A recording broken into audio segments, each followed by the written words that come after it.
제가 일본 고등학교에 가고자 마음을 먹고 난 후에부터 살아야 된다, 먹고 살아야 된다. S. 일단 기초를 시작하고자 하는 분들에게 추천하는 공법입니다.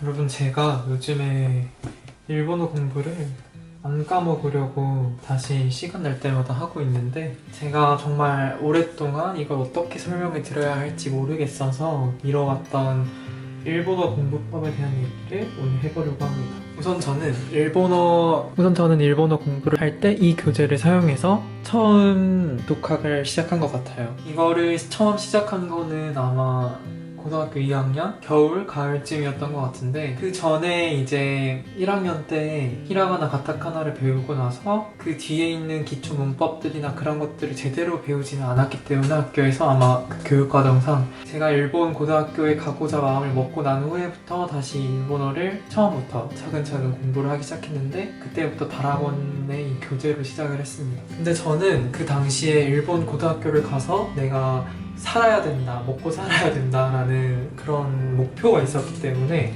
옆에서 누가 시키지 않아도 이거를 정말 죽자 살자 할 수 있었어요. 그래서 이 기초책을 떼고 난 후에 그 다음의 과정에서는 저는 그냥 바로 똑같이 다락원에서 나온, 그때 당시에도 다락원의 일본어 교재가 유명했고 저도 따라서 그걸 그냥 샀기 때문에 그때 다락원의 한 권으로 떼는 JLPT 책을 N5는 하지 않고 N4부터 시작해서 3, 2 이렇게 했던 것 같아요. 그거 그냥 안에 있는 한자들 외우고 문법들 외우고 하면서 일본어 공부를 시작했던 것 같은데, 일단은 오늘은 제 채널을 봐주시는 많은 분들께서 일본어 공부를 시작하고 싶다, 취미로 일본어를 하고 싶다라고 하시는 분들이 정말 많은데, 물론 나중에 코로나가 풀리면 일본 여행을 가면 쓸 수 있는 그런 일본어 같은 것도 이제 기초 일본어부터 시작을 하면 정말 쉽게 질리지 않게 열심히 할 수 있을 것 같은데, 일단 기초를 시작하고자 하는 분들에게 추천하는 공법입니다. 제가 다락원으로부터 교재를 받아서 지난 3일 동안 공부를 해봤는데요. 조금 특별한 점이 있다면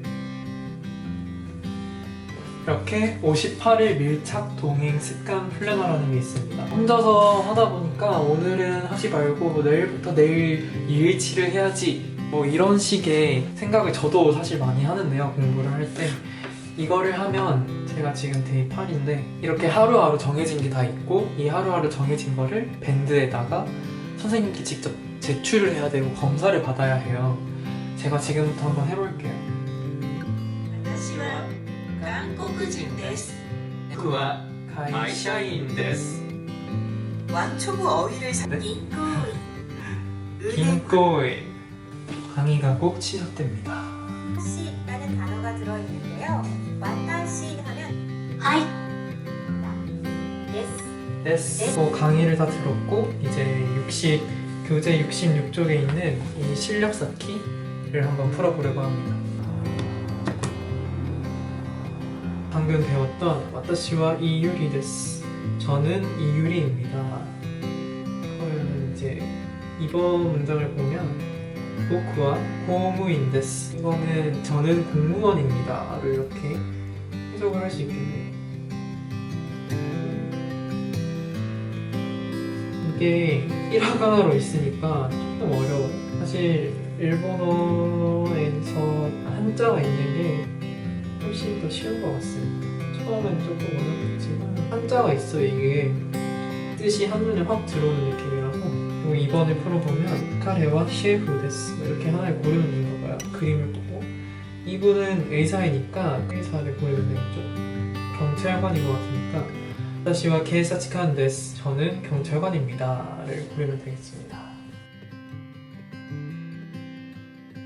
이제 밴드에 들어가서 이거를 인증을 해야 되는데, 이거를 며칠 주기로 물어보는데 저는 주 7일로 해서 58일 만에 이 책을 전부 끝내보도록 하겠습니다. 저는 이게 하루에 공부하는 양이 그렇게 많지는 않아서 주 7일로 해도 충분히 가능할 것 같아요. 물론 한 권을 끝내는데 시간은 점점 늘지만 자기 페이스를 꾸준하게 유지하는 게 중요하니까요.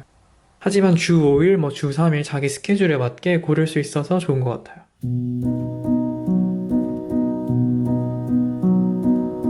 제가 오늘 아침에 배운 거랑 문제 푼 거랑 녹음 파일을 밴드에 올렸더니 여기 솔방울 코치님께서 정말 상세하게 이렇게 피드백을 남겨주셨어요. 이렇게 칭찬도 해주시고 영상 보고 반복 학습해주세요. 조금씩 달라지는 악센트를 유의해주세요. 보크를 제가 조금 길게 발음을 했나봐요. 장음 없이 발음해주세요. 랑 일본인을 발음할 때는 홍에 악센트를 주고 발음을 해야 한다고 합니다. 또 학생할 때는 세에 악센트를 주고 발음을 하라고 합니다. 이렇게 일본어는 악센트, 인토네이션이 되게 중요한 언어다 보니까 이런 것들 정말 세세하게 다 알려주셔서 너무 좋은 것 같아요. 그러면 저는 이제 이걸 주의를 해서 다시 연습을 해보도록 하겠습니다.